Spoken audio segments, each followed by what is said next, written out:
నేను మొదటి నుంచి చెప్పుకుంటూ వస్తున్నాను, ఇండియా అంత ఈజీగా సీజ్ ఫైర్కి ఒప్పుకునేది కాదు. ఈసారి పాకిస్తాన్ అంతు చూడాలని మనం డిసైడ్ అయ్యాము. ఎప్పుడూ లేనంతగా మనం పాకిస్తాన్ డీప్లోకి వెళ్ళి అటాక్ చేశాం. 9 పాకిస్తానీ మిలిటరీ ఎయిర్ బేస్లను డిస్ట్రాయ్ చేశాం. యుద్ధంలో అన్ని విధాల మనమే ఆధిక్యంలో ఉన్నాం. పాకిస్తాన్ మనపై వేసే మిసైల్స్ని, డ్రోన్స్ అన్నిటినీ ఆకాశంలోనే పేల్చేశాం. పాకిస్తాన్ దగ్గర చైనా నుంచి తీసుకువచ్చిన ఎయిర్ డిఫెన్స్ సిస్టమ్ ఉండేది, దాన్ని మనం డిస్ట్రాయ్ చేసేసాం. మన S-400 air defence system Pakistan నుంచి ఒక్క మిసైల్, డ్రోన్ కూడా ఇండియాలోకి రాకుండా పర్ఫెక్ట్గా ఆపగలిగింది.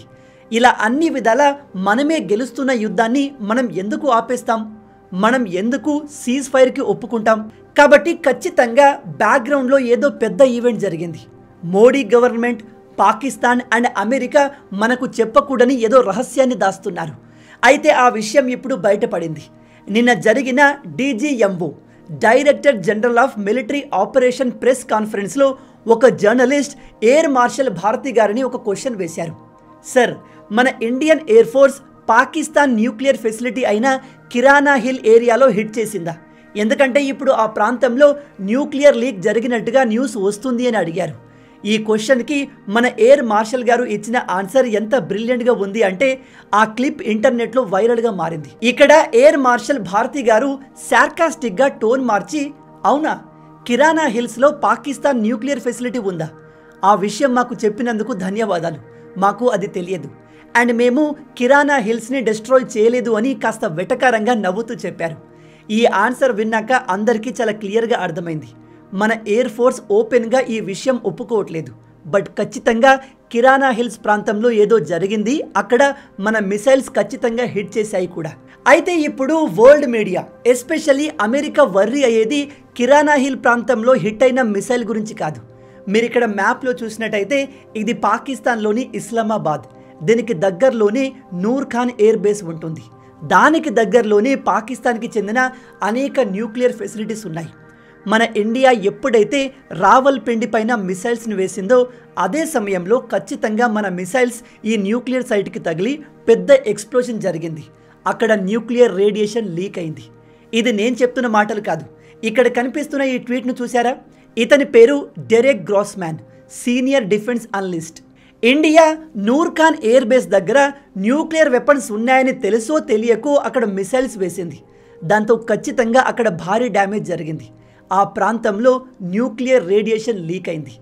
ఈ ప్రాంతంలో న్యూక్లియర్ రేడియేషన్ లీక్ గురించి ఇన్ఫర్మేషన్ తెలిసాకే అమెరికా హూటాహూటిన 2 దేశాల మధ్య సీజ్ ఫైర్ జరిగేలా చేసింది. అందుకే డొనాల్డ్ ట్రంప్ ఈ ట్వీట్లో ఈ సీజ్ ఫైర్ జరగకపోయి ఉంటే మిలియన్స్ ఆఫ్ పీపుల్స్, అంటే లక్షల మంది, కోట్ల మంది చనిపోయేవారు అని రాశాడు. ఏదో సాదాసీదా జర్నలిస్ట్ ఈ విషయం చెబితే మనం బహుశా ఫేక్ న్యూస్ కావచ్చు అనుకునే వాళ్ళం. కానీ ఇది చెబుతుంది ఒక సీనియర్ డిఫెన్స్ అనలిస్ట్. ఈవెన్ మన ఇండియా పైన ప్రతిసారి ప్రాపగండా చేసే న్యూయార్క్ టైమ్స్ కూడా ఈ నూర్ ఖాన్ బేస్ పైన ఇండియా అటాక్ చేసిన వెంటనే అమెరికా ఈ యుద్ధాన్ని ఆపింది అని చెప్తుంది. అలాగే ఈ ఇన్సిడెంట్ జరిగిన తర్వాత అమెరికా న్యూక్లియర్ రేడియేషన్ని ఐడెంటిఫై చేసే ఒక సీక్రెట్ విమానాన్ని పాకిస్తాన్కి పంపింది. ఒకవేళ నూర్ ఖాన్ బేస్లో ఎటువంటి న్యూక్లియర్ ఎక్స్ప్లోజన్ జరగకపోతే అమెరికా ఈ ప్లేన్ని ఎందుకు పంపినట్టు? అంతేకాదు, ఈజిప్ట్ నుంచి భారీ మొత్తంలో బోరాన్ని కూడా అమెరికా పాకిస్తాన్కి పంపింది. బోరాన్ అంటే అది ఒక రకమైన కెమికల్ ఎలిమెంట్.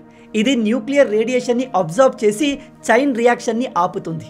అందుకే న్యూక్లియర్ రేడియేషన్ ఎక్కడ లీక్ అయినా ఈ బోరాన్ని ఎక్కువగా యూజ్ చేస్తారు. ఈజిప్ట్ ప్లేన్ ఈ బోరాన్ని ఎందుకు తీసుకువచ్చింది అంటే ఈజిప్ట్ నైలు నది తీరంలో ఈ బోరాన్ అధికంగా ఉంటుంది. అందుకే చాలా మంది చెప్పేది ఏమిటంటే అమెరికా చెప్పడంతోనే ఈజిప్ట్ తమ దేశం నుంచి భారీ మొత్తంలో బోరాన్ని ట్రాన్స్పోర్ట్ ప్లేన్లో తీసుకొని పాకిస్తాన్కి చేరింది అని. ఇక్కడ కనిపిస్తున్న ఈ విమానాన్ని చూడండి, దీని పేరు బీచ్ క్రాఫ్ట్ కింగ్. దీన్ని అమెరికాకు చెందిన NNSA, national nuclear security administration, ప్రపంచంలో ఎక్కడైనా న్యూక్లియర్ యాక్సిడెంట్ జరిగినా, ఎక్స్ప్లోజన్ జరిగినా ఆ చుట్టుపక్కల ప్రాంతాల్లో రేడియేషన్ ఎంతవరకు స్ప్రెడ్ అయిందో సర్వే చేయడానికి యూజ్ చేస్తుంది. అయితే ఈ విమానం సడన్గా మనం నూర్ ఖాన్ బేస్ పైన దాడి చేసిన తర్వాత పాకిస్తాన్పై ఎగురుతూ కనిపించింది. అంటే ఖచ్చితంగా పాకిస్తాన్లోని నూర్ ఖాన్ బేస్ దగ్గర న్యూక్లియర్ రేడియేషన్ లీక్ అయి ఉంటుంది. న్యూక్లియర్ రేడియేషన్ లీక్ అయింది అంటే అక్కడ న్యూక్లియర్ వెపన్స్ని స్టోరేజ్ని మన మిసైల్స్ ఖచ్చితంగా హిట్ చేశాయి అని అర్థం. ఈ విషయాన్ని కేవలం న్యూస్ మీడియా మాత్రమే కాదు, ఇస్రో ఫోర్మోర్ సైంటిస్ట్ అయిన రాధాకృష్ణ గారు కూడా సేమ్ ఇదే విషయాన్ని చెప్తున్నారు. మనం మిగతా విషయాల్ని కూడా అనలైజ్ చేస్తే ఈ జేడీ వ్యాన్స్ ఇండియా పాకిస్తాన్ యుద్ధం జరుగుతున్నప్పుడు కొన్ని రోజుల ముందు ఈ యుద్ధంతో అమెరికాకు ఎటువంటి సంబంధం లేదు, ఇండియా పాకిస్తాన్కి గొడవలు ఎప్పటి నుంచో ఉన్నాయి, లెట్ దెమ్ సార్ట్ అవుట్, మేము ఇందులో ఇంటర్ఫియర్ కాము అంటూ స్టేట్మెంట్ ఇచ్చాడు. కానీ ఈ ఇంటర్వ్యూ జరిగిన కేవలం 2 రోజుల్లో మన ఇండియా స్పెసిఫికల్లీ పాకిస్తాన్లోని నూర్ ఖాన్ బేస్ని హిట్ చేసిన వెంటనే ఒక అలార్మింగ్ ఇంటెలిజెన్స్ అమెరికాకు చేరింది.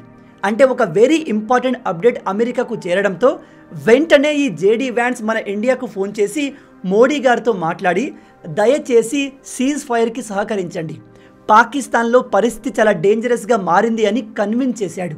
ఇప్పుడు మీలో కొందరు అనొచ్చు, పాకిస్తాన్లో న్యూక్లియర్ లీక్ అయితే మనకేంటి బ్రో, మనం పాకిస్తాన్ని డిస్ట్రాయ్ చేయాలి అనుకున్నాము, దాన్ని కంటిన్యూ చేస్తే బాగుండేది, అసలు యుద్ధాన్ని ఎందుకు ఆపారు అని.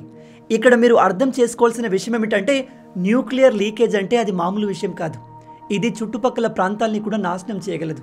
ఒకసారి గ్లోబల్ విండ్ మ్యాప్ని చూస్తే అది ఈ విధంగా ఉంటుంది. ఈ మ్యాప్ ప్రపంచవ్యాప్తంగా గాలులు ఎటు సైడ్ నుంచి ఎటువైపుకు వీస్తున్నాయనే విషయాన్ని తెలియజేస్తుంది. మీరు ఒకసారి ఈ నార్థన్ రీజియన్లో విండ్ ప్యాటర్న్ని చూస్తే పాకిస్తాన్ నుంచి గాలులు ఇండియా వైపు వీస్తున్నాయి. అలాంటప్పుడు ఈ లీక్ అయిన న్యూక్లియర్ రేడియేషన్ మన ఇండియాని కూడా ఎఫెక్ట్ చేసే అవకాశం ఉంది. అందుకే ఇండియా పాకిస్తాన్ మధ్య భీకరంగా జరుగుతున్న యుద్ధం సడన్గా ఆగిపోయింది.